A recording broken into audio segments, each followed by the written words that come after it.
Hello students, देखिए last class हम लोगों ने अपने चैप्टर कोऑर्डिनेशन कंपाउंड्स के अंदर बात की थी अबाउट कि कॉम्प्लेक्स सॉल्ट्स क्या होते हैं और डबल सॉल्ट्स क्या होते हैं, क्या उनकी प्रॉपर्टीज और कैरेक्टरिस्टिक्स के अंदर डिफरेंस होता है, हम लोगों ने देखा था। फर्दर फिर हमने बात की थी कि अगर हम एक कॉम्प्लेक्स कंपाउंड के कंपोनेंट्स को देखें तो वहाँ पर दो मेजर कंपोनेंट्स होते हैं। एक आयनाइजेशन स्फीयर होता है जो कि ऑब्वियसली आयनाइजेबल होता है, और दूसरा आपका कोऑर्डिनेशन स्फीयर होता है। फर्दर हमने और अंदर हम डिगिंग करें तो हमने देखा था कि एक कॉम्प्लेक्स कंपाउंड के अंदर मेनली एक सेंट्रल मेटल एटम होता है और लिगेंड्स होते हैं। लिगेंड्स सेंट्रल मेटल एटम के साथ कोऑर्डिनेट बॉन्ड से बॉन्डेड होते हैं ना। फिर हमने लिगेंड्स को क्लासिफाई किया था on the basis of charge. और जैसे मैंने आपसे लास्ट क्लास कहा था कि आज के लेक्चर में हम लोग लिगेंड्स को क्लासिफाई करेंगे on the basis of their density. तो उस चीज़ को करने से पहले हमें एक और बहुत ही इंपॉर्टेंट टॉपिक पढ़ना होगा जिसका नाम है कोऑर्डिनेशन नंबर। क्या है कोऑर्डिनेशन नंबर? देखिए कोऑर्डिनेशन नंबर क्या होता है, बहुत ही आसान है। आप अगर किसी कॉम्प्लेक्स को देखो तो किसी कॉम्प्लेक्स में क्या होता है, एक सेंट्रल मेटल एटम होता है। इस सेंट्रल मेटल एटम के पास वैकेंट डी ऑर्बिटल्स होते हैं और लिगेंड मॉलिक्यूल्स क्या करते हैं, अपने इलेक्ट्रॉन पेयर को इसके वैकेंट ऑर्बिटल्स के अंदर डोनेट करके क्या बनाते हैं, डेटिव बॉन्ड या फिर कोऑर्डिनेट बॉन्ड बनाते हैं। कौन सा बॉन्ड बनाते हैं? कोऑर्डिनेट बॉन्ड बनाते हैं। अब ध्यान दें, हम सिंपल अगर कोऑर्डिनेशन नंबर को डिफाइन करें तो ऐसा बोल सकते हैं कि it is the number of coordinate bonds which central metal atom forms with ligand molecules. उसी को हम लोग क्या कहेंगे, coordination number. Central metal atom ligands के साथ जितने कोऑर्डिनेट बॉन्ड बनाएगा उसे हम क्या कहते हैं, उसका कोऑर्डिनेशन नंबर। पर आप एक चीज़ पे ध्यान दें कि ये जो आपका कोऑर्डिनेट बॉन्ड होता है दो तरह का होता है। एक होते हैं सिग्मा डेटिव और एक होते हैं पाई डेटिव, जहाँ पर वो पाई इलेक्ट्रॉन क्लाउड को डोनेट करता है। तो पाई डेटिव बॉन्ड्स को हम कोऑर्डिनेशन नंबर के अंदर काउंट नहीं करते हैं, हम सिर्फ और सिर्फ किसको काउंट करते हैं, सिग्मा डेटिव बॉन्ड्स को, जहाँ पर लोन पेयर को डायरेक्टली क्या कर रहा है, सेंट्रल एटम के ऑर्बिटल्स के अंदर क्या कर रहा है, डोनेट कर रहा है। अगर साइडवेज ओवरलैपिंग हो रही है तो फिर उसे हम कोऑर्डिनेशन नंबर के अंदर काउंट नहीं करते हैं। तो अगर आप कोऑर्डिनेशन को डिफाइन करने चलें तो देखो दो तरीके से हम डिफाइन करते हैं। पहला, the number of coordinate bonds, that is your sigma bonds, which are formed by the central metal atom with ligand molecules, उसे हम उसका कोऑर्डिनेशन नंबर बोल सकते हैं। या फिर एक और तरीका है, it is the number of donor atoms। आप देखो एक लिगेंड में क्या होते हैं, डोनर एटम्स होते हैं।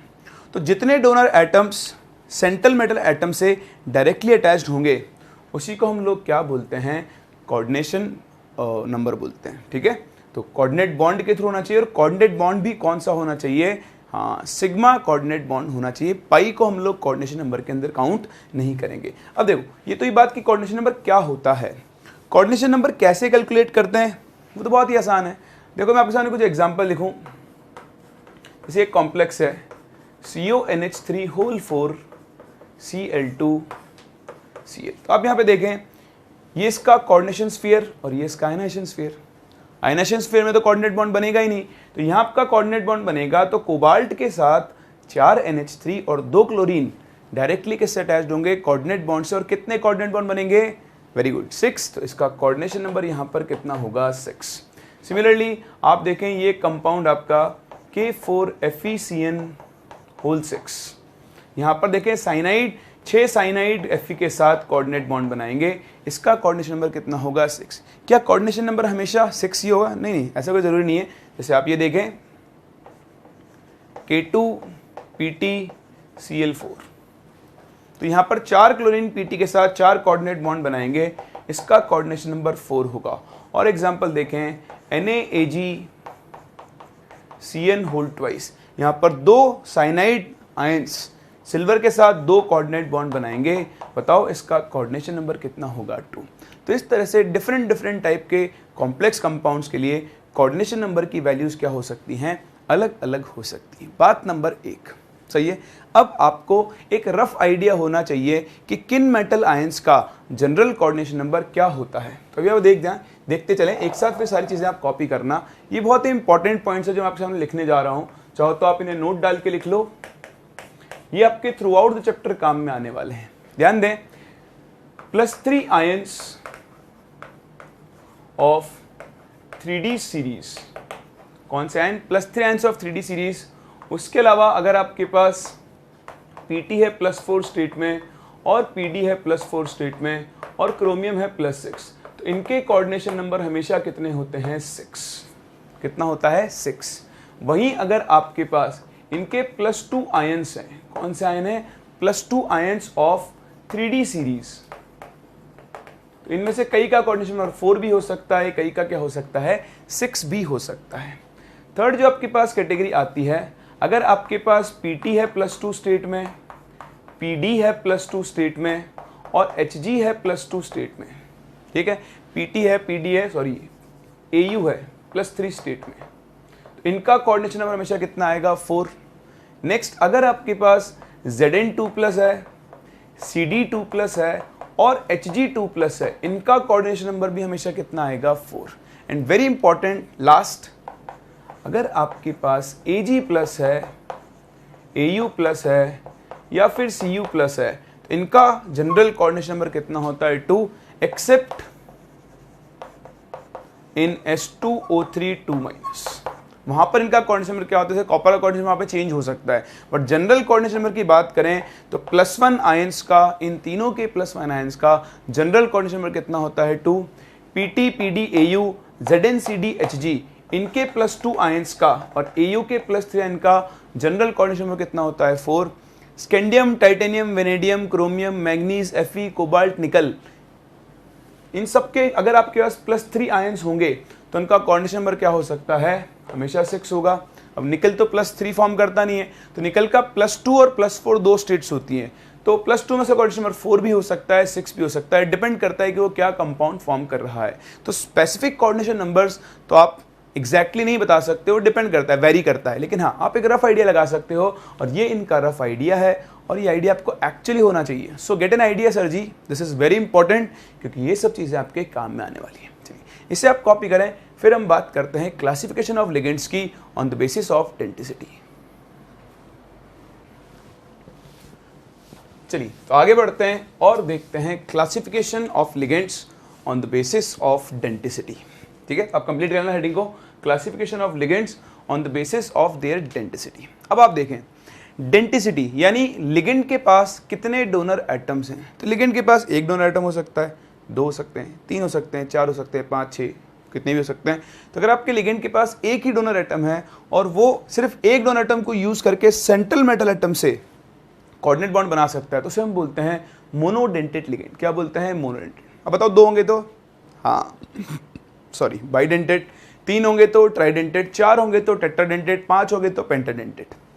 तो इसी बेसिस पर हम लिगेंड्स को क्लासिफाई करते हैं on the basis of number of donor sites, that is density. Ligands are classified as monodentate ligands. तो मोनोडेंटेट लिगेंड्स क्या होंगे, these are the ligands which bond through only one donor site and form only one coordinate bond with central metal atom. इस तरह के ligands में एक ही donor atom होता है और वो सेंट्रल एटम के साथ सिर्फ एक ही कोऑर्डिनेट बॉन्ड फॉर्म करता है। आप आगे चल के देखोगे कुछ लिगेंड्स ऐसे होते हैं जिनमें 2 डोनर एटम भी होते हैं, लेकिन एक टाइम पर वो एक ही डोनर एटम को काम में लेते हैं और उन्हें भी हम लोग मोनोडेंटेट या फिर यूनिडेंटेट लिगेंड्स की कैटेगरी के अंदर काउंट करेंगे। तो इनके बहुत सारे एग्जाम्पल हैं, जितने भी कॉमन एग्जाम्पल आपने अभी तक पढ़े हैं, लाइक NH3 नाइट्रोजन डोनर है, H2O ऑक्सीजन डोनर है, OH- यहाँ ऑक्सीजन डोनर है, आप ले लो let's say Cl-, F-, Br-, Cn-, Nc-, यहाँ कार्बन डोनर है, यहाँ नाइट्रोजन डोनर है। ठीक है, इस तरह पास हो गया SCN-, है ना। ये सब आपके पास कैसे लिगेंड्स हैं, मोनोडेंटेट लिगेंड्स हैं। कौन से लिगेंड्स हैं, मोनोडेंटेट लिगेंड्स हैं, जो कि सेंट्रल मेटल एटम के साथ सिर्फ क्या करेंगे, एक कोऑर्डिनेट बॉन्ड फॉर्म करेंगे। इनमें न्यूट्रल भी हो सकते हैं, नेगेटिव भी हो सकते हैं, पॉजिटिवली चार्ज लिगेंड भी हो सकता है, लाइक NO+ हो गया। सही ना। तो मोनोडेंटेट लिगेंड्स की कैटेगरी बहुत ही आसान है। वो लिगेंड्स जिनके पास सिर्फ एक डोनर एटम होता है, एक डोनर साइट होती है, उन्हें हम लोग कौन से लिगेंड्स बोलते हैं, मोनोडेंटेट लिगेंड्स बोलते हैं। तो पहले तो आप ये एग्जांपल्स कॉपी कर लें, हो गया। चलिए तो इसके बाद हम मूव करते हैं अपनी सेकंड और इंपॉर्टेंट कैटेगरी पे, वहां आपको ध्यान देना होगा। अच्छा एक चीज और मैं बता दूं, वैसे भी डिस्कस कर चुके हैं, क्योंकि मोनोडेंटेट लिगेंड सिर्फ एक ही कोऑर्डिनेट बॉन्ड बनाएगा, तो ये मेटल के कोऑर्डिनेशन नंबर में सिर्फ एक यूनिट का कंट्रीब्यूशन करेगा। चलिए मूव करते हैं अपनी सेकंड कैटेगरी के ऊपर, विच आर बाइडेंटेट लिगेंड्स। अब देखें बाइडेंटेट लिगेंड्स क्या होगा, ऐसे लिगेंड्स जिनके पास 2 डोनर एटम होते हो, है ना। लेकिन ऐसा जरूरी नहीं है कि दुनिया के सारे वो लिगेंड जिनके पास 2 डोनर एटम हो वो बाइडेंटेट हो, नहीं नहीं नहीं, उनके पास 2 डोनर एटम होंगे लेकिन उनको दोनों को एक साथ यूज भी करना होगा। तो बाइडेंटेट हम किनको बोलेंगे? ऐसे लिगेंड जिनके पास 2 डोनर एटम है और वो दोनों डोनर एटम को साइमल्टेनियसली मेटल के साथ कोऑर्डिनेट बॉन्ड बनाने के अंदर काम में लेते हैं, तो उन्हें हम लोग कौन से लिगेंड्स बोलते हैं? बाइडेंटेट लिगेंड्स बोलते हैं। So ligands which form 2 coordinate bond simultaneously with central metal atom, उन्हें हम लोग क्या बोलते हैं? बाइडेंटेट लिगेंड्स बोलते हैं। एक चीज अब आप ध्यान से देखें, अगर आपके पास कोई बाइडेंटेट लिगेंड है तो वो लिगेंड क्या करेगा? एक साथ सेंट्रल मेटल के साथ 2 कोऑर्डिनेट बॉन्ड फॉर्म कर रहा होगा। मतलब ये इसके कोऑर्डिनेशन नंबर में कितने यूनिट का कंट्रीब्यूशन दे रहा होगा? 2 यूनिट का कंट्रीब्यूशन दे रहा होगा। तो आप ये ध्यान रखें कि बाइडेंटेट लिगेंड्स, आप लिख दें इस चीज को, bidentate ligands make a contribution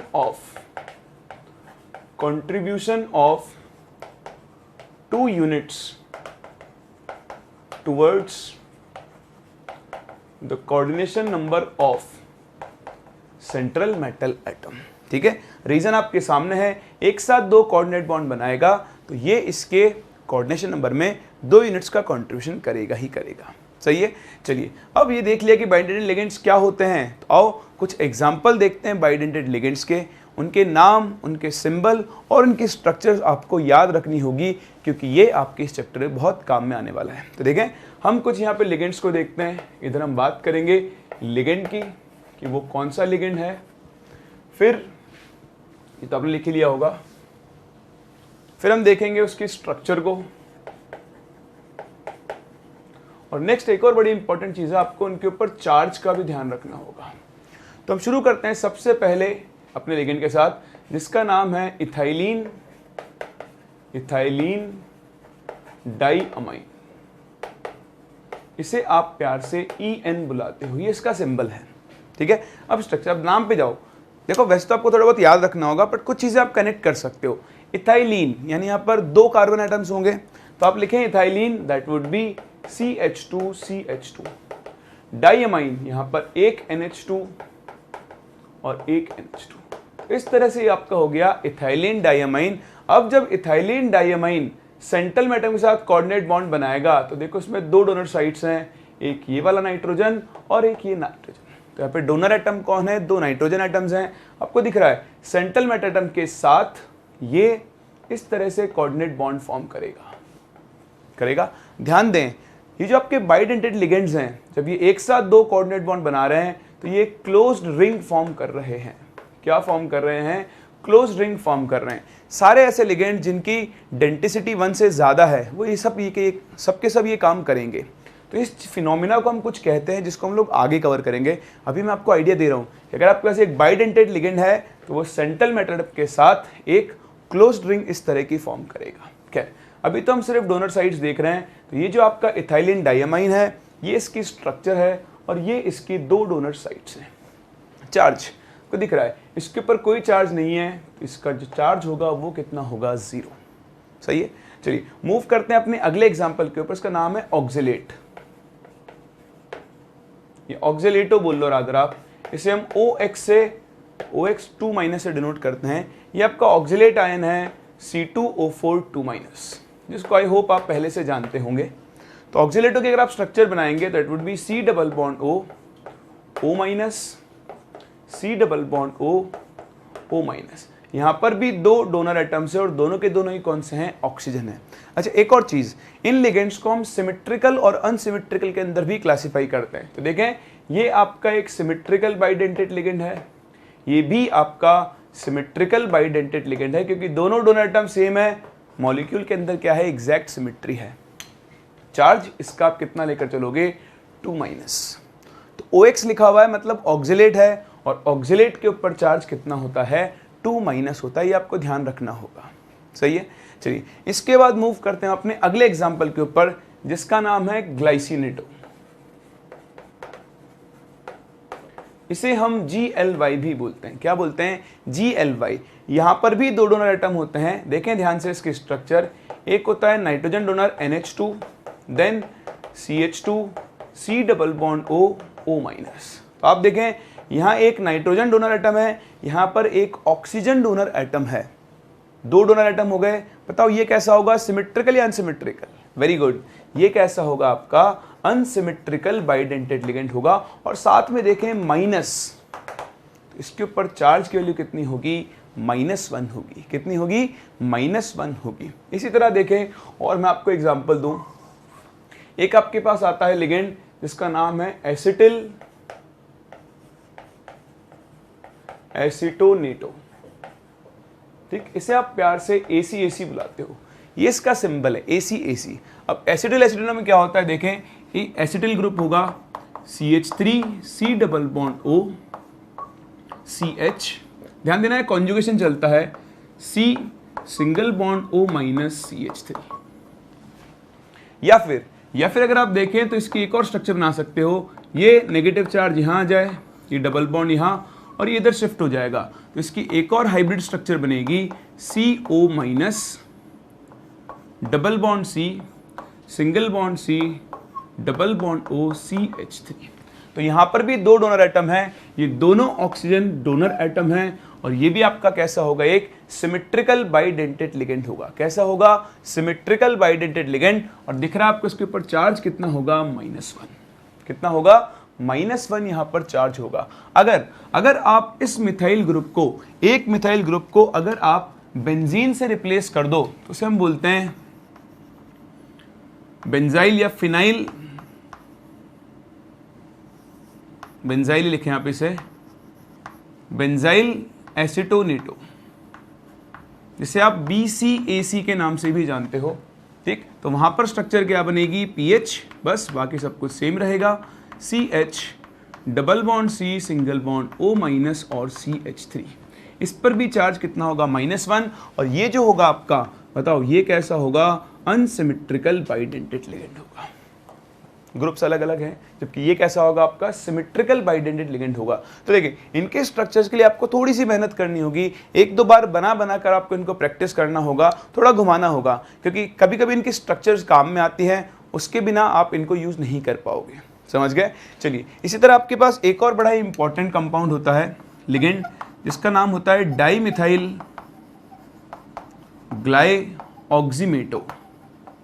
dimethyl ग्लाइऑक्सीमेटो, इसे हम लोग DMG के नाम से जानते हैं। किसके नाम से जानते हैं, DMG। तो जो DMG की स्ट्रक्चर होती है ये भी आपको ध्यान ही रखनी होगी, जैसे CH3C C CH3। पहले तो आप ये एक स्क्वायर बना लें 4 कार्बन का, फिर double bond N O minus double bond N and OH। सही है? अच्छा, एक चीज यहाँ पर डोनर एटम ऑक्सीजन होंगे जैसे वहां था। अब आपको यहाँ देखकर लगेगा कि डोनर एटम कौन है, ऑक्सीजन है, लेकिन एक्चुअली यहाँ पर डोनर एटम ऑक्सीजन नहीं है। यहाँ पर जो आपके डोनर एटम्स हैं वो कौन हैं, ये 2 nitrogen atoms are the donor atoms. तो आप ध्यान रखें, DMG को देखने पर आपको ऐसा लगेगा कि यहाँ पर ऑक्सीजन डोनर एटम्स हैं, लेकिन एक्चुअली यहाँ पर ऑक्सीजन डोनर एटम नहीं होते हैं, 2 नाइट्रोजन क्या होते हैं, आपके डोनर एटम्स होते हैं। एक चीज, चार्ज इस पर कितना होगा, -1। दूसरा, देखने पर आपको ये लगेगा कि एक अनसिमेट्रिकल बाइडेंटेड लिगेंड है, कि इधर O माइनस है, इधर OH है, लेकिन एक्चुअली जब ये कॉम्प्लेक्स फॉर्म करता है, सिर्फ इसकी बात करूं तो हाँ ये अनसिमेट्रिकल है, लेकिन जब ये कॉम्प्लेक्स फॉर्म करेगा तो ये जो O माइनस है ना, ये डोनर तो है नहीं, ये हाइड्रोजन बॉन्डिंग के अंदर काम में आता है, और फिर ये वहां पर किसकी तरह काम करता है, एक सिमेट्रिकल बाइडेंटेड लिगेंड की तरह काम करता है। तो उसके लिए आपको इसका कॉम्प्लेक्स देखना होगा। मैं आपको बताता हूं, DMG एक बहुत ही इंपॉर्टेंट लिगेंड है, ये सॉल्ट एनालिसिस का आपके काम में आता है। निकल के साथ Na+2 के साथ ये एक रोजी रेड कलर का कॉम्प्लेक्स बनाता है, कैरेक्टरिस्टिक कलर्ड कॉम्प्लेक्स है। DMG Na के साथ, Na मतलब निकल के साथ एक रेड कलर का कॉम्प्लेक्स फॉर्म करता है, जहां पर आपके निकल के साथ 2 DMG लिगेंड्स कनेक्टेड होते हैं। अब आप देखो एक लिगेंड कितने बॉन्ड बना रहा है, 2, तो जो 2 लिगेंड कनेक्ट होंगे वो उसके कोऑर्डिनेशन नंबर में कितना कंट्रीब्यूट करेंगे, 4। तो एक बार आप ये कॉपी करें, फिर मैं आपको इस कॉम्प्लेक्स से मिलवाता हूं और वहां बताता हूं कि कैसे हाइड्रोजन बॉन्डिंग के थ्रू ये अनसिमेट्रिकल की जगह आपका सिमेट्रिकल बाइडेंटेड लिगेंड फॉर्म करता है। तो आइए अब देखते हैं कैसे आपके पास ये DMG निकल के साथ कॉम्प्लेक्स फॉर्म करता है और कैसे वहाँ पर हाइड्रोजन बॉन्डिंग होती है। ऐसा नहीं चीज़ आप आगे नहीं पढ़ोगे, लेकिन अभी आ गया है तो इंपॉर्टेंट चीज़ है, एक बार आपको बता दूंगा तो बार बार जब ये आता रहेगा तो आपको हमेशा के लिए याद भी हो जाएगा। देखें ये आपके पास कॉम्प्लेक्स बनता है NiDMG होल ट्वाइस टाइप का, जहाँ के आपके पास जो कैटायन है वो होता है Na2+। ठीक, डोनर एटम कौन था यहाँ पर? हाँ नाइट्रोजन था ना। तो क्या होगा, नाइट्रोजन जो आपके डोनर एटम्स हैं,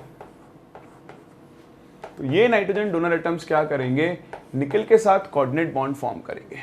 ठीक है, तो पहले तो आप ये नाइट्रोजन कनेक्ट कर दो।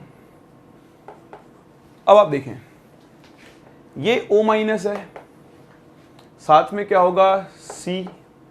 ठीक, और ये आपके पास कार्बन होगा यहाँ पर, साथ में इधर CH3 और इधर भी CH3 होगा। सेम इस तरह यहाँ पर आप आए, ये नाइट्रोजन तो कार्बन के साथ ये कनेक्टेड होगा, ये इधर CH3 और इधर CH3। साथ ही क्या होगा, आप देखो इस वाले के साथ अगर यहाँ O- है तो यहाँ पर OH होगा। सिमिलरली यहाँ पर भी आपके पास OH होगा और यहाँ पर O- होगा। तो जैसे आप देख रहे हो ये जो ऑक्सीजन है ये डोनेशन में काम नहीं आता है, लेकिन ये इस H के साथ कौन सा बॉन्ड बनाएगा, हाइड्रोजन बॉन्ड बनाएगा। सेम इस तरह ये वाला O इस वाले H के साथ क्या बनाएगा, हाइड्रोजन बॉन्ड फॉर्म करेगा।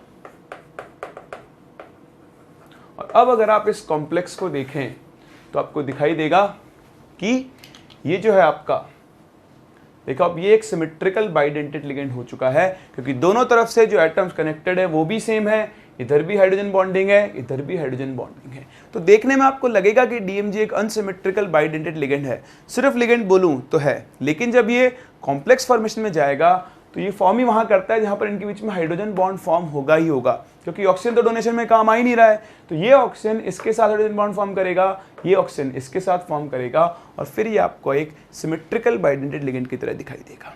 सही है, चलिए अभी अपने बाइडेंटेड लिगेंड खत्म नहीं हुआ है, मैं आपको और बाइडेंटेड लिगेंड से मिलाता हूं। देखें एक और बड़ा ही इंपॉर्टेंट बाइडेंटेड लिगेंड है जिसका नाम होता है बाइपेरिडिल, या फिर रादर आप इसे डाइपेरिडिल बोले, दोनों ही लिख देते हैं कभी कभी। अगर बाइपेरिडिल लिखा है तो इसका सिंबल होगा बिपाई। ठीक है, और अगर ये है तो इसे हम बोलेंगे डिपाई। ठीक है, तो बाइपेरिडिल क्या होता है, ये आपके पास पेरिडिल है, आप एक बेंजीन रिंग बनाएं, बस कार्बन की जगह एक नाइट्रोजन को बिठा दें, ऐसे ही एक और बेंजीन रिंग बनाएं और वही कार्बन की जगह नाइट्रोजन को बिठा दें। तो देखिए यहाँ पर दो नाइट्रोजन डोनर एटम्स हैं, इस ग्रुप को हम किसके नाम से जानते हैं, डाइपेरिडिल डिपाई या फिर बाइपेरिडिल डिपाई।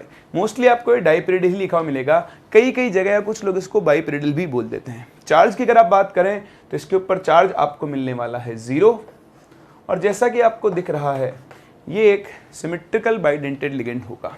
सेम इस तरह आपके पास एक और बाइडेंटेड लिगेंड होता है जो कि बहुत कम काम में आता है, लेकिन हो सकता है आपको जरूरत पड़ जाए। इसको हम बोलते हैं ऑर्थोफिनेंथ्रोलिन। थोड़ा नाम टिपिकल है, प्यार से आप इसे ओफेन बुलाते हो, ऑर्फन नहीं बुलाते हो, ओफेन बुलाते हो। क्या बुलाते हो, ओफेन। तो ओफेन में क्या होता है, कुछ नहीं होता है, ऐसे ही पेरिडिल रिंग्स होती हैं। देखें ये एक नाइट्रोजन डोनर, अब यहां पर एक और बेंजीन रिंग बना दो आप सिंपल, और फिर से दोबारा। तो देखिए यहां पर भी आपके पास दो नाइट्रोजन डोनर हैं, और इस ग्रुप को हम किसके नाम से जानते हैं, ऑर्थोफिनेंथ्रोलिन के नाम से जानते हैं। किसके नाम से जानते हैं, ऑर्थोफिनेंथ्रोलिन, और प्यार से हम इसे क्या बुलाते हैं, ओफेन बुलाते हैं। ठीक है, तो ये आपके पास कुछ कॉमन बाइडेंटेड लिगेंड्स हैं जो आपके बार बार काम में आते रहेंगे। इनमें जो सबसे ज़्यादा इंपॉर्टेंट है वो है ऑक्जेलेट, DMG जिसको आपको यूज़ करना पड़ेगा एक्चुअली, इथाइलिन डाइअमाइन जो आपके सबसे ज़्यादा यूज आएगा, डाइपेरिडिल ये भी इंपॉर्टेंट है, glycinato NH2CH2 C double bond O-। तो ये कुछ कॉमन है, थोड़ा सा अगर आप प्रैक्टिस करोगे इनकी बार बार स्ट्रक्चर बनाओगे, कुछ भी नहीं करना है आप, तो क्या करो, दो लिगेंड उठा लो, दिन भर उनकी स्ट्रक्चर बीच बीच में हर 2 घंटे में एक बार के स्ट्रक्चर ड्रॉ करके देख लो, एक दिन में आपके लिगेंड सारे खत्म कर दोगे और बड़ी आसानी से आपको याद हो जाएंगे। कुछ एक तो यूज़ करते करते याद हो जाएंगे, और कुछ एक आप अपनी प्रैक्टिस से इनको आसानी से याद कर सकते हो। सही है, चलिए बाइडेंटेड लिगेंड्स के बाद हम मूव कर सकते हैं कहाँ पर, अपनी अगली कैटेगरी के ऊपर, विच आर ट्राइडेंटेड लिगेंड्स। तो उसके लिए आपको मुझे जगह देनी होगी। हो गया कॉपी? अरे वाह, बहुत बढ़िया, आप तो मेरे साथ साथ कॉपी कर रहे हो। चलिए, तो आप मेरे साथ साथ कॉपी कर रहे हैं, फिर भी मैं इसको छोड़कर यहाँ पे जगह खाली करता हूँ और अब मैं आपको मिलवाता हूँ ट्राइडेंटेड लिगेंड्स के साथ। ट्राइडेंटेड के बाद हम बात करेंगे टेट्राडेंटेड लिगेंड्स की। अब आपके पास बहुत बड़े बड़े ज़्यादा एग्जाम्पल्स नहीं है, सिंपल एग्जाम्पल्स से आप बात कर सकते हो। ट्राइडेंटेड लिगेंड्स जिनके पास क्या होंगी, 3 डोनर साइट्स होंगी, ठीक है। इसका एग्जाम्पल आप देखें, अभी आपने देखा इथाइलिन डाइअमाइन, अब आप देखें डाई इथाइलिन ट्राइअमाइन, जिसे आप प्यार से डाइन भी बुलाते हो, डाइन नहीं बुलाते हो, डाइन क्या बोलते हैं, डाइन। तो देखिए क्या होगा, डाई इथाइलिन, यहाँ पे 2 इथाइलिन ग्रुप होंगे, CH2CH2 CH2CH2, बीच में क्या होगा, एक NH जोड़ दो क्योंकि ट्राइअमाइन है, तो एक NH ग्रुप आ गया यहाँ, एक NH2 ग्रुप आ गया यहाँ और एक NH2 ग्रुप आ गया यहाँ। अब आप देखें तो ये जो होगा, ये आपके पास एक ट्राइडेंटेड ग्रुप है जिसके पास कितने हैं, 3 डोनर एटम्स हैं। ऐसे देखो एक और होता है ट्राइपिरिडिल, जैसे बाइपिरिडिल होता है ना, वैसे आप ट्राइपिरिडिल को टर्पी लिख सकते हो। क्या लिख सकते हो, टर्पी। अब बाइपिरिडिल में 2 पिरिडिल ग्रुप थे, यहाँ पर क्या होंगे, 3 होंगे, तो आप 3 पिरिडिल रिंग्स बनाएं और उनको आपस में क्या कर दें, इस तरह से कनेक्ट कर दें। मान लो यहीं से ले लेता हूं मैं,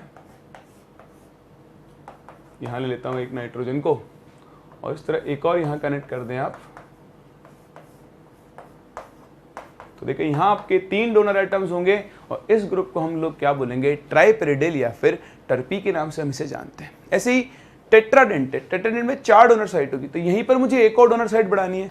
तो आप देखें इथाइलिन डाइअमाइन होता है ये, जितनी डोनर साइट बढ़ानी है उतने इथाइलिन और ऐड करते हुए चलो, तब से मुझे 4 डोनर साइट चाहिए, तो मैं इसको क्या बोल दूंगा, अब मेरे पास ट्राई इथाइलिन होंगे और साथ में क्या होगा, टेट्राअमाइन होगा। क्या होगा, टेट्राअमाइन, जिसको हम लोग ट्राइइन बोला करेंगे। तो देखो इसके स्ट्रक्चर बनाओ, ट्राई इथाइलिन यानी पहले 3 CH2 ग्रुप बना दो, सिंपल है, ठीक है। अब आपके सामने चाहिए टेट्रामाइन, तो इन सबको NH ग्रुप से कनेक्ट कर दो। यहां पर क्या होगा, NH2 और यहां पर भी क्या होगा, NH2। अब आप देखें, ये एक नाइट्रोजन डोनर, ये दूसरा, ये तीसरा, ये चौथा, तो ये हो गया आपके पास क्या, टेट्राडेंटेड लिगेंड। सही है। चलिए कॉपी करें, फिर हम मूव करते हैं अपने अगले part, that is hexadentate ligand पर। पेंटाडेंटेड भी होगा पर हमें उसकी जरूरत नहीं है। अब हम डायरेक्टली किस पर मूव करेंगे, हेक्साडेंटेड लिगेंड के ऊपर। तो चलिए मूव करते हैं अपनी अगली कैटेगरी के ऊपर, that is your hexadentate ligands. Hexadentate ligand में एक ही एग्जांपल है जो आपको ध्यान रखना है और वो एग्जांपल बहुत बहुत बहुत इंपॉर्टेंट है। तो देखें, नाम है उस कॉम्प्लेक्स का EDTA, which is known as ethylene diamine tetra acetate। तो हर एक से इसका इनिशियल ले लिया गया है, EDTA है इथाइलिन डाइमाइन का ही डेरिवेटिव। तो देखिए याद रखना बहुत आसान है, आप पहले बना लो इथाइलिन डाइमाइन, तो CH2CH2 साथ में क्या होता है, NH2 और NH2, इथाइलिन डाइमाइन आ गया। टेट्रा एसिटेट, टेट्रा का मतलब 4 और एसिटेट ग्रुप कौन सा होता है, CH3C double bond O minus, ये आप जानते हो। तो आपको करना क्या है, नाइट्रोजन के साथ जो हाइड्रोजन जुड़े हुए हैं इनको रिप्लेस करना है, कौन से ग्रुप से, इस ग्रुप से। तो देखो एक हाइड्रोजन यहाँ हटेगा, ये बनेगा CH2C double bond O minus, एक donor, CH2C double bond O minus, एक और डोनर। इधर आओ, यहाँ से हटाओ, CH2C double bond O minus, एक और donor, CH2C double bond O, एक और डोनर। बताओ कितने डोनर एटम हुए, दिख रहे हैं, 1 2 3 4, ये तो 4 ही हुए, हेक्सा है ना, हाँ, तो ये भी तो है नाइट्रोजन। तो यहाँ पर क्या होंगे, 2 तो नाइट्रोजन डोनर्स होंगे और 4 आपके पास क्या होंगे, ऑक्सीजन डोनर होंगे। ध्यान से देखें, माइनस माइनस माइनस माइनस, इसके ऊपर जो चार्ज होगा वो कितना होगा, 4 माइनस होगा। अब आप सोच रहे होंगे यार ये बनाएगा कैसे, मतलब इतने सारे डोनर एटम एक साथ कैसे अटैच होंगे। तो आप देखें ये अकेला ही 6 कोऑर्डिनेट बॉन्ड बना रहा है, यानी अकेला ही मेटल की सारी वैलेंसीज को क्या कर लेगा, सेटिस्फाई। अगर मैं आपको दिखाऊं ये कैसे बॉन्ड बनाएगा तो कुछ इस तरह से आप इसे देख सकते हो। ये आपका सेंट्रल मेटल एटम है, यहां से शुरू हुआ CH2 NH, सॉरी सिर्फ N, ये देखो एक कोऑर्डिनेट बॉन्ड बनाएगा। इधर से दूसरा जो N है वो भी इससे कोऑर्डिनेट बॉन्ड बनाएगा। अब इस N से आपके और ग्रुप्स अटैच्ड हैं, देखो CH2 C double bond O minus, एक और बॉन्ड बनाएगा। ऐसे ही इससे भी जुड़ा हुआ है CH2 C double bond O minus, ये एक और बॉन्ड बनाएगा। फिर ये एक और जो CH2 जुड़ा हुआ है मैं उसको दूसरे कलर से यूज कर रहा हूं, CH2 C double bond O minus, ये एक और बॉन्ड बनाएगा। और इधर से इस वाले नाइट्रोजन का CH2 ये नीचे से जा रहा है C double bond O minus, और ऐसे इस तरह से टोटल अगर आप देखोगे तो ये आपके पास इतनी सारी रिंग्स फॉर्म करेगा। टोटल रिंग्स कितनी हो गई, देखो एक रिंग ये वाली हो गई, दूसरी व्हाइट वाली हो गई, तीसरी हो गई, चौथी ये ऑरेंज हो गई, पांचवी। टोटल ये क्या करेगा, 5 रिंग्स फॉर्म करेगा। और अकेला देखो 1 2 3 4 5 6 कोऑर्डिनेट बॉन्ड फॉर्म कर रहा है, यानी ये इस मेटल के कोऑर्डिनेशन नंबर में 6 यूनिट्स का क्या कर रहा है, कंट्रीब्यूशन कर रहा है। तो ये होता है आपके पास हेक्साडेंटेड लिगेंड। इसमें एक ही एग्जांपल है EDTA, इसके ऊपर चार्ज होता है 4-, 2 इसमें नाइट्रोजन डोनर होते हैं और 4 इसके अंदर क्या होते हैं, ऑक्सीजन डोनर एटम्स प्रेजेंट होते हैं। बोलो समझ में आ गया। तो ये था आपका classification of ligands on the basis of denticity. अब साथ साथ कॉपी करते रहे, मैं आपको एक छोटा सा रिव्यू दे देता हूँ वापस से। अगर एक डोनर एटम है तो उसे मोनोडेंटेड लिगेंड बोलते हैं, 2 डोनर एटम है तो उसे बाइडेंटेड बोलते हैं, जिनमें आपने बहुत सारे एग्जांपल देखे। सबसे ज़्यादा इंपॉर्टेंट एग्जांपल्स बाइडेंटेड लिगेंड्स के ही हैं। फिर आपने देखा ट्राइडेंटेड, टेट्राडेंटेड, और ये एक एग्जाम्पल है जो आपको ध्यान रखना है, EDTA which is an example of hexadentate ligands. सही है। अब ये तो ही बात कि क्या होते हैं। नेक्स्ट हम देखेंगे, अभी लिगेंड्स का क्लासिफिकेशन खत्म नहीं हुआ है, ये तो नंबर ऑफ लिगेंड एटम्स के बेसिस पर हुआ है। अभी और भी कई तरीके हैं जिनसे हम लिगेंड्स को क्लासिफाई कर सकते हैं। तो क्या आपने कॉपी कर लिया है? कर लिया है? चलिए कर लिया है तो हम मूव करते हैं अपनी अगली कैटेगरी के ऊपर, जिसे हम जानते हैं by the name of chelating ligands. कौन से लिगेंड्स? Chelating ligands. तो मुझे ज़्यादा दूर जाने की ज़रूरत नहीं है, सब आपके सामने बना हुआ है। देखें, जैसे ये लिगेंड था EDTA, जब EDTA सेंट्रल मेटल एटम के साथ कोऑर्डिनेट बॉन्ड फॉर्म कर रहा है तो आप खुद देख सकते हैं क्या यहाँ पर रिंग्स फॉर्म हो रही हैं। आपने देखा 5 रिंग्स यहाँ पर फॉर्म हुई है। जैसे मान लो आपके पास था oxalate C double bond O minus, C double bond O minus. जब ये सेंट्रल मेटल के साथ बॉन्ड बनाएगा तो देखो 1 2 3 4 5, ये एक 5 मेंबर्ड की क्लोज रिंग फॉर्म कर रहा है ना। तो क्या होते हैं ऐसे लिगेंड्स जिनकी डेंटिसिटी, ऐसे लिगेंड्स जिनकी डेंटिसिटी 1 से ज़्यादा होती है, जो आपके इनको हम पॉलीडेंटेड लिगेंड्स बोलते हैं। ये पॉलीडेंटेड लिगेंड्स क्या होते हैं, जब सेंट्रल मेटल एटम के साथ अटैच होते हैं तो ये क्लोज्ड रिंग टाइप स्ट्रक्चर बनाते हैं। क्या बनाते हैं? क्लोज्ड रिंग टाइप स्ट्रक्चर बनाते हैं, और इस तरह से क्लोज्ड रिंग वाला कॉम्प्लेक्स बनाते हैं। इस कॉम्प्लेक्स को हम जानते हैं by the name of chelate. क्या बोलते हैं? कीलेट। जब लिगेंड सेंट्रल मेटल एटम के साथ क्लोज्ड रिंग स्ट्रक्चर बनाते हैं तो इन कॉम्प्लेक्सेस को हम क्या बोलते हैं? कीलेट्स। इन रिंग को हम बोलते हैं कीलेट रिंग्स। क्या बोलते हैं? Chelate rings. इन लिगेंड्स को हम बोलते हैं कीलेटिंग लिगेंड्स। क्या बोलते हैं? Chelating ligands. और इस पूरे फिनोमिना को, इस पूरे प्रोसेस को हम किसके नाम से जानते हैं?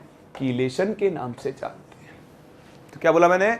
अगर आपके लिगेंड्स सेंट्रल मेटल एटम के साथ एक क्लोज्ड रिंग फॉर्म करे तो उस रिंग को हम बोलते हैं कीलेट रिंग, उस लिगेंड को हम बोलते हैं कीलेटिंग लिगेंड, उस कॉम्प्लेक्स को हम बोलते हैं कीलेट, और इस प्रोसेस को हम किस नाम से जानते हैं? कीलेशन के नाम से जानते हैं। तो सबसे पहले तो आप लिखे definition. What is the definition? Sometimes multidentate ligands when bond with central metal atom they form ring like structures which are known as chelates. These ligands are called chelating ligands and the phenomena is called chelation. सबसे पहली चीज तो आपको ये पता होनी चाहिए, ठीक है। अब आप देखें कीलेशन में आपके पास, जैसे आप एग्जाम्पल लिखना चाहें तो एक एग्जाम्पल भी लिख लें यहाँ पर कि मान लो मैं कॉम्प्लेक्स बना रहा हूँ किसी भी मेटल का लेट्स से निकल का ही बना लेते हैं विद इथाइलिन डाइअमाइन। तो इथाइलिन डाइअमाइन क्या होता है? CH2NH2, CH2NH2। तो देखिए नाइट्रोजन डोनर है, 2 कोऑर्डिनेट बॉन्ड बनाएगा। ऐसे ही एक और इथाइलिन डाइअमाइन ग्रुप आप ले लें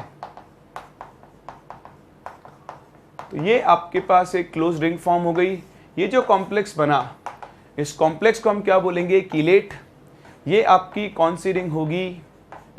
ये आपकी कीलेटिंग रिंग होगी।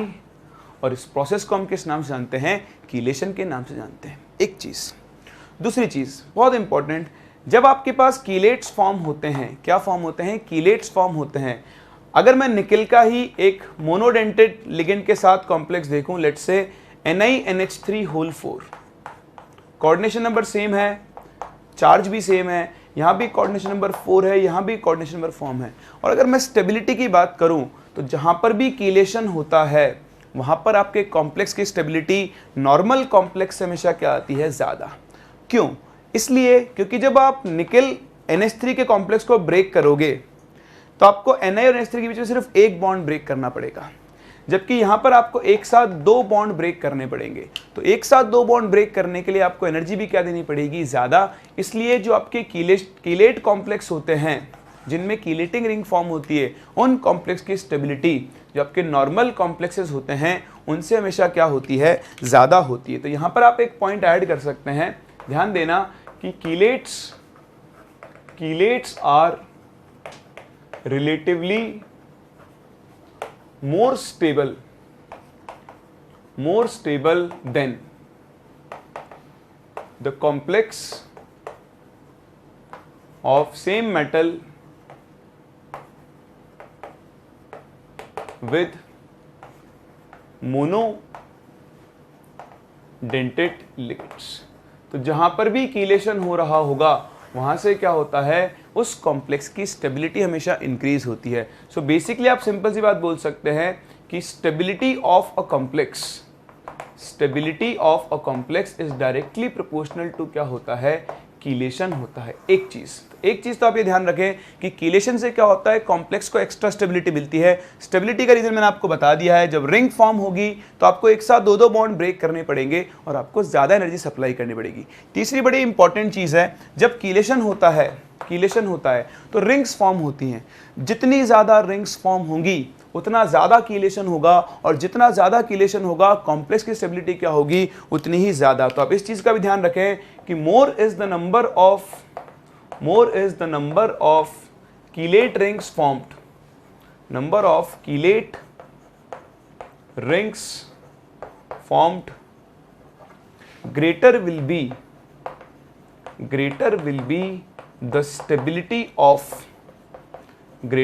be the stability of complex formed।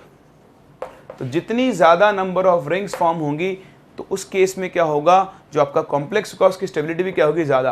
तो अगर आप सेम मेटल के 2 कॉम्प्लेक्स देखो, मान लो एक में से मैं इसको ऐसे रिप्लेस कर दूं, अब ये इसको मैं ऐसे बना दूं NiNH3 En, क्या बना दूं? NiNH3 En, और वही 2+ चार्ज दे दूं। देखो ये भी न्यूट्रल है, En इज इथाइलिन डाइअमाइन। अब एक En, सिर्फ एक En है आपके पास, तो एक En निकल के कोऑर्डिनेशन नंबर में कितना कंट्रीब्यूट करेगा? 2 यूनिट का। सिखाते हैं आपको, बाइडेंटेड लिगेंड अकेला कोऑर्डिनेशन नंबर में कितना कंट्रीब्यूट करता है? 2 यूनिट का कंट्रीब्यूशन करता है। तो अगर मैं इसकी स्ट्रक्चर बनाऊं तो क्या होगा? ये निकल, पहले इथाइलिन डाइअमाइन बनाते हैं, NH2 CH2 NH2, और साथ में यहां पर 2 NH3 होंगे। अब अगर मैं इस कॉम्प्लेक्स की और इस कॉम्प्लेक्स की स्टेबिलिटी को कंपेयर करूं, हाँ ऑब्वियसली ये कॉम्प्लेक्स क्या होगा? ज्यादा स्टेबल, क्योंकि यहां पर नंबर ऑफ रिंग्स फॉर्म क्या है? ज्यादा है, जबकि यहां नंबर ऑफ रिंग फॉर्म क्या है? कम। तो जितनी ज्यादा कीलेट रिंग फॉर्म होती जाएगी आपका कॉम्प्लेक्स क्या होता जाएगा? उतना ही ज्यादा स्टेबल होता जाएगा। बोलो बात समझ में आ रही है? तीसरी चीज इज, क्या हर तरह की रिंग स्टेबल होगी? नहीं। ये आप ऑर्गेनिक में भी सीख चुके हैं कि रिंग की स्टेबिलिटी डिपेंड करती है उसके ऊपर प्रेजेंट एंगल स्ट्रेन के ऊपर। तो आप ध्यान दें, 1 2 3 4 5 मेंबर रिंग है, 1 2 3 4 5 मेंबर रिंग है। अगर आपके पास 5 मेंबर्ड या 6 मेंबर्ड रिंग फॉर्म हो रही है तो वो सबसे ज़्यादा स्टेबल रिंग्स होती हैं, क्योंकि उनके अंदर एंगल स्ट्रेन क्या होता है, कम। 3 मेंबर्ड रिंग और 7 मेंबर्ड रिंग दोनों ही अनस्टेबल होती हैं, और वो फॉर्म नहीं, मतलब 7 मेंबर भी किस में कन्वर्ट होना चाहेगी, 6 मेंबर के अंदर कन्वर्ट होना जाएगी। जो नेक्स्ट चीज़ हम यहाँ पर डिस्कस करने वाले हैं, that is stability of rings. क्या चीज़ डिस्कस कर रहे हैं, स्टेबिलिटी ऑफ रिंग्स। तो आप देखें, अगर आपके पास अलग अलग मेंबर्ड रिंग है, जो 3 मेंबर्ड रिंग होगी वो सबसे कम स्टेबल होती है। फिर कौन सी होती है, 4 मेंबर्ड। फिर किसका नंबर आता है, 5 मेंबर्ड, ठीक। उसके बाद कौन सी आती है, 6 मेंबर्ड। तो आई थिंक मैं इसको हटा सकता हूं, कॉपी कर लिया आपने, जल्दी करो, हो गया। चलिए, तो अब आप देखें, हम आगे अगर मूव करें, 5 मेंबर्ड के बाद कौन सी रिंग्स आएगी, 6 मेंबर्ड।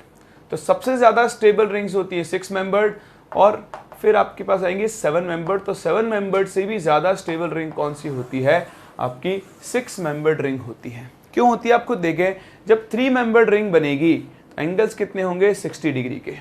4 मेंबर्ड रिंग के अंदर जो एंगल्स होंगे वो 90 डिग्री होंगे।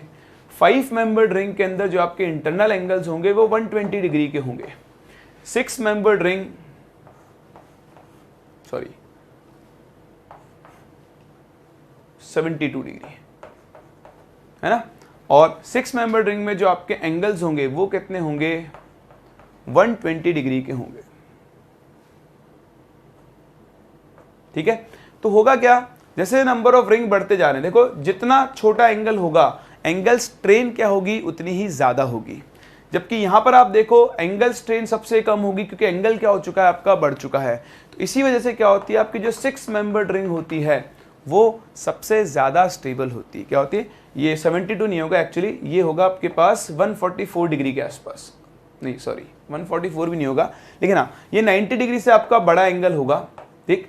तो 5 मेंबर्ड रिंग और 6 मेंबर्ड रिंग में क्या होता है, दो जो आर्म्स हैं इन स्ट्रक्चर्स की, इन मेंबर्स की, इनके बीच में डिस्टेंस क्या होती है, ज्यादा। तो हम बॉन्डिंग के मेथड सीख चुके हैं, बॉन्ड एंगल ज्यादा होगा तो आपके पास रिपल्शन क्या होगा, कम, तो एंगल स्ट्रेन क्या होगी, कम।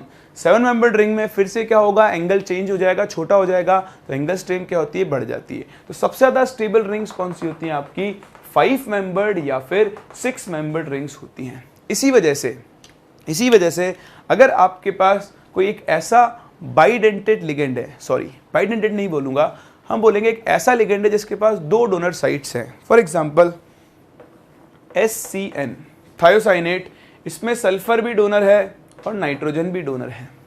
अब अगर यहां पे आप देखो मेटल एटम के साथ नाइट्रोजन और सल्फर दोनों ही कोऑर्डिनेट बॉन्ड बनाए, 1 2 3 4 मेंबर्ड रिंग बन रही है, अनस्टेबल रिंग है, ये बाइडेंटेड लिगेंड की तरह काम नहीं करेगा। साइनाइड CN-, ये सेंटर के साथ कोऑर्डिनेट बॉन्ड बनाए, 1 2 3 मेंबर्ड रिंग बन रही है, अनस्टेबल रिंग है। यानी आपके पास जितने भी ऐसे लिगेंड्स जो 3 मेंबर्ड या फिर 4 मेंबर्ड रिंग बनाते हैं, अगर दोनों एटम्स को यूज करके आप बनाओ, और अगर 3 मेंबर्ड 4 मेंबर्ड रिंग बन रही है, तो वो बाइडेंटेड लिगेंड की तरह काम नहीं करेंगे, वो सिर्फ और सिर्फ मोनोडेंटेड लिगेंड्स की तरह काम करेंगे। तो ध्यान दें, बाइडेंटेड होने के लिए 2 डोनर एटम होना जरूरी नहीं है, इन दोनों में ही 2 डोनर एटम हैं, लेकिन फिर भी ये बाइडेंटेड लिगेंड नहीं है। क्यों? क्योंकि जब ये कॉम्प्लेक्स फॉर्मेशन में जाएंगे और रिंग बनाएंगे तो एक अनस्टेबल रिंग फॉर्म करेंगे, और इसीलिए ये कभी भी कीलेशन शो नहीं कर सकते। तो ये आप ध्यान दें, कीलेशन के लिए आपके पास सिर्फ डोनर एटम होना जरूरी नहीं है, साथ ही साथ क्या होनी चाहिए, एक स्टेबल रिंग भी फॉर्म होनी चाहिए। तो द लिगेंड्स विच फॉर्म 3 और 4 membered rings can not undergo chelation and will act as monodentate ligands.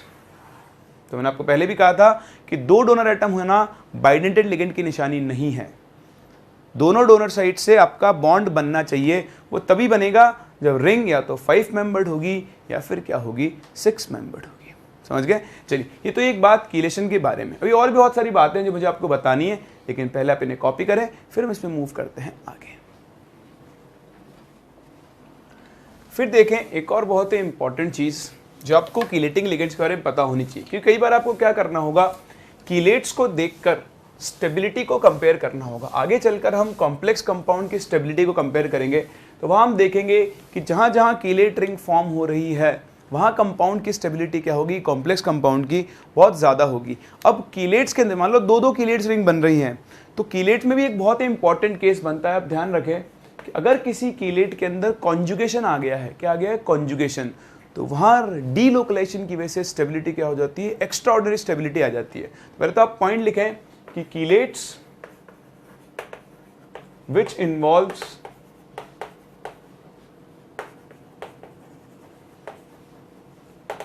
Conjugated systems. Conjugated system का मतलब क्या हो गया, ऑल्टरनेट, है ना, आप ऑर्गेनिक में जो पढ़ते हो, double bond and single bond. तो अगर किसी कॉम्प्लेक्स के अंदर, कीलेट के अंदर ऑल्टरनेट डबल बॉन्ड और सिंगल बॉन्ड है, ठीक, which contain conjugate system are highly stable,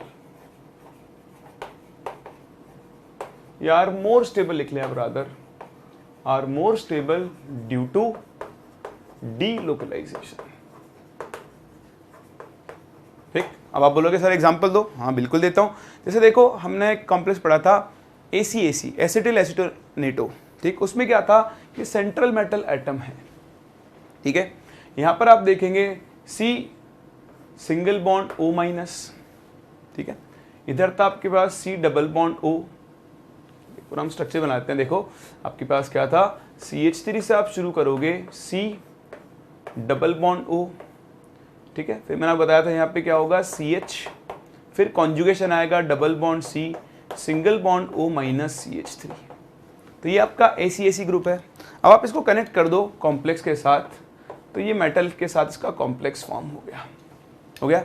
अब आप देखो यहाँ पर क्या होगा, कॉन्जुगेशन होगा। कैसे होगा, ये बॉन्ड इधर शिफ्ट हो जाए तो ये बॉन्ड क्या होगा, इधर शिफ्ट हो सकता है ना, तब O माइनस इसके पास आ जाएगा। तो इस सिस्टम के अंदर क्या है, डीलोकलाइजेशन प्रेजेंट है। एक्चुअली ये कुछ इस तरह से होगा, ऐसे नहीं होकर, ये पूरा इलेक्ट्रॉन क्लाउड यहाँ पर डीलोकलाइज्ड फॉर्म के अंदर होगा। तो जब आपके पास कीलेट के अंदर कॉन्जुगेशन भी आ गया है, तो इस तरह के कॉम्प्लेक्सेस क्या होते हैं, बहुत ज़्यादा स्टेबल होते हैं। ठीक, क्यों, क्योंकि दो इम्पैक्ट एक साथ हो गए, तो रिंग बन गई, कीलेशन की वजह से आ गया, और साथ ही साथ क्या है, रेजोनेंस भी हो रहा है, कॉन्जुगेशन भी आ रहा है, इस वजह से भी क्या होता है, आपके पास एक्स्ट्रा स्टेबिलिटी आ जाती है। तो ये होता है आपका प्रोसेस ऑफ कीलेशन। कीलेशन क्या होता है, सेंट्रल मेटल एटम के साथ लिगेंड जब एक क्लोज रिंग फॉर्म करता है, तो उस प्रोसेस को हम लोग कीलेशन बोलते हैं, उस कॉम्प्लेक्स को हम कीलेट बोलते हैं। ठीक, ये आपने देखा कि अगर 3 मेंबर्ड 4 मेंबर्ड रिंग फॉर्म हो रही है तो अनस्टेबल होती है, उस केस में आपका लिगेंड कीलेट की तरह काम नहीं कर सकता है। लेकिन ऐसा जरूरी नहीं है हमेशा हो, कुछ इसके एक्सेप्शंस हैं। For example carbonate CO3 2-, although इसके पास दो डोनर साइड्स हैं, C double bond O minus O minus, और जब ये सेंट्रल मेटल के साथ बॉन्ड बनाएगा तो ये क्या कर रहा है, देखो 4 मेंबर्ड रिंग फॉर्म कर रहा है, जो कि कैसी रिंग है, अनस्टेबल। इसका मतलब इसको कीलेशन शो नहीं करेगा, लेकिन कभी कभी कुछ केसेस के अंदर ये एक बाइडेंटेड लिगेंड की तरह भी काम कर लेता है। सो ऑल्दो, ये पॉइंट भी आप ऐड कर दें, although CO3 2- ion forms a 4 membered ring, but it may act as bidentate ligand in some cases। जब सेंट्रल मेटल एटम का वैलेंसी सेटिस्फाई हो ही नहीं, कोऑर्डिनेशन नंबर सेटिस्फाई हो ही नहीं रहा है, तो उस केस में ये काम करे। जैसे मैं आपको एग्जांपल दूं, CONH3 होल 5 CO3, ठीक, साथ में है Cl, और CONH3 whole 4 CO3 whole twice, ठीक है, और इस पे प्लस चार्ज लगा दिया मैंने, माइनस चार्ज लगा दिया, ठीक है। इस तरह से कॉम्प्लेक्स है ये Cl, तो इस पे प्लस लगा दो।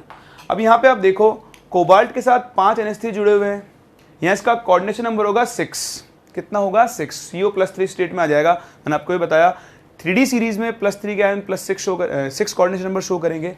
इसका मतलब यहाँ ये किसकी तरह काम कर रहा है, मोनोडेंटेट की तरह काम कर रहा है। लेकिन वहीं आप यहाँ पर आओ, कोबाल्ट 4 NH3 से कोऑर्डिनेशन नंबर आएगा 4, कोबाल्ट यहाँ पर फिर से कौन सी स्टेट में, देखो -4 जाके उधर जाएगा +4 बनेगा, तो यहाँ कोबाल्ट का ऑक्सीजन नंबर आएगा +3। अब इसका कोऑर्डिनेशन नंबर 6 करने के लिए इसको किसकी तरह काम करना पड़ेगा, एक बाइडेंटेट लिगेंड की तरह काम करना पड़ेगा। तो हमने चीज़ें सिर्फ जनरलाइज की है, कुछ एक स्पेशल केसेस हो सकते हैं, आपको याद नहीं रखना है, नहीं याद नहीं रखना है, मैं ऐसे आपको इन्फॉर्मेशन दे रहा हूँ, ये आपके काम नहीं आएगा। इन जनरल अगर आपका लिगेंड 4 मेंबर्ड रिंग फॉर्म कर रहा है तो वो मोनोडेंटेट की तरह ही काम करेगा, लेकिन कुछ एक केसेस के अंदर डिपेंडिंग ऑन कोऑर्डिनेशन नंबर वो किसकी तरह काम कर सकता है, बाइडेंटेट लिगेंड की तरह ही काम कर सकता है। सही है। चलिए इसके बाद मैं आपको एक out of the box, out of the syllabus information देने वाला हूँ। क्या देने वाला हूँ, आउट ऑफ द सिलेबस। क्यों, ऐसे ही कभी कभी चीज़ें याद रह जाएंगी आपको, हो सकता है एग्जाम में चीज़ आपसे पूछ ले जाए। जैसे मैंने आपको सिखाया कि जहाँ कॉन्जुगेशन होता है वो सिस्टम्स क्या होते हैं, बहुत ज़्यादा स्टेबल होते हैं। तो आप लोगों ने हेमोग्लोबिन का नाम सुना है, हाँ बिल्कुल सुना है, बह रहा है हमारी नसों के अंदर, है ना। और आपने क्लोरोफिल का नाम भी सुना होगा जो पेड़ों में मिलता है। तो वहाँ पर क्या होता है ये आप जानते हो, सुना होगा आपने, these are complexes. Haemoglobin iron का एक कॉम्प्लेक्स होता है ना, और क्लोरोफिल में कौन होता है, मैग्नीशियम होता है, वो मैग्नीशियम का एक कॉम्प्लेक्स होता है। तो अब मैं आपको उस कॉम्प्लेक्स से मिलवाता हूँ, आई होप ये आपने लिख लिया होगा, ठीक है। तो देखो मैं यहाँ मिलवाता हूँ आपको, एक तो ये एग्जाम्पल आप कॉपी कर लो फटाफट से, हो गया। चलिए ध्यान दें, जब आप क्लोरोफिल और हेमोग्लोबिन की बात कर रहे हैं तो यहाँ पर एक कॉम्प्लेक्स बनता है जिसे आप जानते हैं by the name of porphyrin complex. बड़ा अजीब सा कॉम्प्लेक्स है, आपको इसकी स्ट्रक्चर याद भी नहीं रखनी है, नहीं याद रखनी है, जो याद रखना है बता दूंगा क्या याद रखना है। तो देखो कैसे बनाएंगे इसकी स्ट्रक्चर, आप ऐसे 5 मेंबर्ड नाइट्रोजन रिंग्स बनाते जाओ, ठीक है। यहाँ बीच में सेंट्रल में एटम रख दो, ऐसे ही इधर बना दो, बहुत आसान है, आपको याद ही हो जाएगी स्ट्रक्चर। देखना जब हम बोलते हैं ना कि ये चीज़ याद नहीं रखनी है तो स्टूडेंट्स को ज़रूर याद होती है, और जो बोलते हैं ना याद रखनी है तो वो तो फिर वो आप जानते ही हो आप क्या करते हो, ठीक है। तो ऐसे आप 4 रिंग्स बनाओ और फिर क्या करो, इन सब से कोऑर्डिनेट बॉन्ड बना दो। अब ये एक बहुत स्टेबल सिस्टम होता है क्योंकि इसमें कॉन्जुगेशन होता है। कॉन्जुगेशन कैसे हो, ध्यान देना। अब ये जो गैप बचा उसको ऐसे फिल कर दो, ऐसे बस जोड़ते जाओ। ये जो कॉम्प्लेक्स है इसे हम बोलते हैं परफेरिन कॉम्प्लेक्स। अभी ये कंप्लीट नहीं हुआ है, आप यहां से शुरू करें, एक डबल बॉन्ड हो गया। अब कॉन्जुगेशन, तो सिंगल बॉन्ड ऑल्टरनेट पोजीशन पे डबल बॉन्ड आएगा, फिर single bond alternate position double bond, फिर सिंगल बॉन्ड ऑल्टरनेट पोजीशन पे डबल बॉन्ड, फिर सिंगल बॉन्ड डबल बॉन्ड, फिर सिंगल बॉन्ड डबल बॉन्ड, फिर सिंगल बॉन्ड डबल बॉन्ड, फिर सिंगल बॉन्ड डबल बॉन्ड, फिर सिंगल बॉन्ड डबल बॉन्ड। बस बन गया आप जेम्स बॉन्ड। ये जो आपका कॉम्प्लेक्स है दिस इज परफेरिन कॉम्प्लेक्स। कौन सा कॉम्प्लेक्स है, परफेरिन कॉम्प्लेक्स। अब क्लोरोफिल में भी यही कॉम्प्लेक्स होता है और हेमोग्लोबिन में भी यही कॉम्प्लेक्स होता है। जब आप बात कर रहे होंगे हेमोग्लोबिन की, बताओ हेमोग्लोबिन में जो आपका मेटल है वो कौन हो जाएगा, Fe। और अगर आप बात कर रहे होंगे क्लोरोफिल की तो वहां पर जो आपका मेटल होगा वो कौन होगा, मैग्नीशियम होगा। तो मैं आपसे ये नहीं कहूंगा कि कॉम्प्लेक्स बहुत इंपॉर्टेंट है और आपको ये याद रखना चाहिए, बिल्कुल याद मत रखो, लेकिन याद इतना रखो कि हेमोग्लोबिन में जो मेटल होता है वो कौन होता है, Fe, वो आप जानते हो, और वो इसके साथ कॉम्प्लेक्स फॉर्मेशन में जाता है क्योंकि यहाँ पर कॉन्जुगेशन है, ये एक हाईली स्टेबल कॉम्प्लेक्स फॉर्म होता है। Same is the case for chlorophyll जहाँ पर आपके पास कौन होता है, मैग्नीशियम। और अगर मैं आपको एक और एग्जांपल दूं, आपने विटामिन B12 का नाम जरूर सुना होगा, उसमें क्या होता है, यही कॉम्प्लेक्स बनता है, लेकिन वो किसके साथ फॉर्म होता है, कोबाल्ट के साथ फॉर्म होता है। समझे इस चीज़ को। तो देखिए आज के लिए भी मैंने आपको बहुत सारी इन्फॉर्मेशन दी है। आज हम लोगों ने बेसिकली एक तो बात की कोऑर्डिनेशन नंबर की, एक हमने बात की किसकी, पॉलीडेंटे, मतलब classification of ligands on the basis of denticity, monodentate, bidentate, tridentate, hexadentate. और फिर हम देखा कि कीलेशन क्या होता है, कैसे कैसे कीलेट रिंग्स फॉर्म होती हैं और वो एक कॉम्प्लेक्स को एक्स्ट्रा स्टेबिलिटी प्रोवाइड करवाती है। चलिए तो एक बार आप इसे कॉपी करें, मुझे आपको थोड़ा सा कोऑर्डिनेशन नंबर का यूज सिखाना है कि कैसे हम किसी गिवन कॉम्प्लेक्स के अंदर कोऑर्डिनेशन नंबर कैलकुलेट करते हैं। फिर हम आज के लेक्चर को वाइंड अप करेंगे और आगे आप जानते हो कि फिर हम लोग नेक्स्ट क्लास में यहाँ से आगे कंटिन्यू करेंगे। तो आप ये कॉपी करें, फिर हम लोग एक दो छोटे मोटे क्वेश्चंस करते हैं और देखते हैं। तो एक क्वेश्चन करते हैं, देखें आपके पास कुछ कॉम्प्लेक्सेस हैं और उन कॉम्प्लेक्सेस में आपको क्या करना है, सेंट्रल मेटल एटम का कोऑर्डिनेशन नंबर पता करना है। तो देखिए बहुत ही सिंपल सा फंडा है, जैसे मैंने आपको सिखाया, बाइडेंटेड है तो हर लिगेंड का 2 कंट्रीब्यूशन होगा, ट्राइडेंटेड है तो हर लिगेंड का 3 होगा, टेट्राडेंटेड है तो 4 होगा। तो आप देखेंगे ना CO NO2 होल ट्वाइस, तो NO2 तो आपके पास मोनोडेंटेड लिगेंड है और EN क्या है, बाइडेंटेड, ठीक है, और साथ में क्या है, Cl2 भी है। अब आप देखें यहाँ तो गेम हो गया, आई थिंक ये Cl2 यहाँ गलत आ गया, बाहर आना चाहिए था, लेकिन फिर भी अगर मैं इसके हिसाब से काउंट करूँ तो एक EN का 2, 2 × 2 4, इसका 1 तो 2 है इसके, तो 4 × 6, 6 and 2, इसके हिसाब से यहाँ इसका कोऑर्डिनेशन नंबर कितना हो चुका है, 8। जैसा हमने दिया हम वैसा वैसे बात करें, हाइपोथेटिकल मान लो आप तो एक बार, ठीक है, हो सकता है कोऑर्डिनेशन नंबर 8 भी हो सकता है, जनरल नहीं होता है बस। FeCO5 कार्बन, CO कार्बोनिल, तो यहाँ तो 5 कार्बोनिल है, सिंगल मोनोडेंटेड है, इसका कोऑर्डिनेशन नंबर कितना होगा, 5। देखिए GLY ग्लाइसिन, ग्लाइसिन आपको बताया था NH2CH2, हाँ C डबल बॉन्ड हो O-, बाइडेंटेड लिगेंड है, 3 × 2, कोऑर्डिनेशन नंबर कितना होगा, 6। COHG SCN4, तो ये आपका कॉम्प्लेक्स पार्ट है। SCN आपका मोनोडेंटेड लिगेंड है, ऑल्दो इसमें 2 डोनर एटम है, पर हमने अभी डिस्कस किया, इससे 4 मेंबर्ड रिंग बनेगी, अनस्टेबल, मोनोडेंटेड की तरह काम करेगा। कोऑर्डिनेशन नंबर यहाँ पर मरकरी का कितना होगा, 4। EDTA इज हेक्साडेंटेड लिगेंड, अकेला ही क्या करेगा, 6 कोऑर्डिनेट बॉन्ड फॉर्म करेगा, इसका कोऑर्डिनेशन नंबर कितना होगा, 6। सिमिलरली ये कौन है, वेरी गुड, ऑक्सिलेट, एक ऑक्सिलेट 2 कोऑर्डिनेट बॉन्ड फॉर्म करेगा, 3 से होंगे 6, तो यहाँ पर Fe का कोऑर्डिनेशन नंबर कितना होगा, 6। तो इस तरह से हम सिंपल लिगेंड को देखकर और लिगेंड के कंट्रीब्यूशन से क्या बता सकते हैं, एक मेटल के कोऑर्डिनेशन नंबर को आइडेंटिफाई कर सकते हैं। सही है, चलिए तो आज के लेक्चर को मैं यहीं पे फिनिश कर रहा हूँ, यहीं पे समाप्त कर रहा हूँ। नेक्स्ट लेक्चर हम यहाँ से आगे बढ़ेंगे। आप खुद सोचें, अभी भी अपने सारे लिगेंड्स कवर नहीं हुए हैं, तो नेक्स्ट क्लास हम कुछ और डिफरेंट टाइप ऑफ लिगेंड्स की बात करेंगे। अगर मैं आपको हल्का सा आइडिया दूं, हो सकता है आप पढ़ना चाहें पहले से ही, तो उनमें आते हैं एम्बीडेंटेड लिगेंड्स, फ्लेक्सीडेंटेड लिगेंड्स, क्या होते हैं हम इनकी बात करेंगे। फिर हम लोग निकालना सीखेंगे सेंट्रल मेटल एटम का ऑक्सीडेशन नंबर, वो भी एक बहुत ही इंपॉर्टेंट पार्ट है। और फिर उसके बाद मैं आपको एक नई चीज़ सिखाऊंगा, that is called effective atomic number. तो मिलते हैं नेक्स्ट लेक्चर और यहाँ से आगे कंटिन्यू करते हैं। आपका काम है इस लेक्चर को ठीक से रिवाइज करना, लिगेंड्स के स्ट्रक्चर को ड्रॉ करना और इसके ऊपर बेस्ड जो आपको डीपी मिली हुई है उसको सॉल्व करना। So see you in the next lecture, take care, bye bye.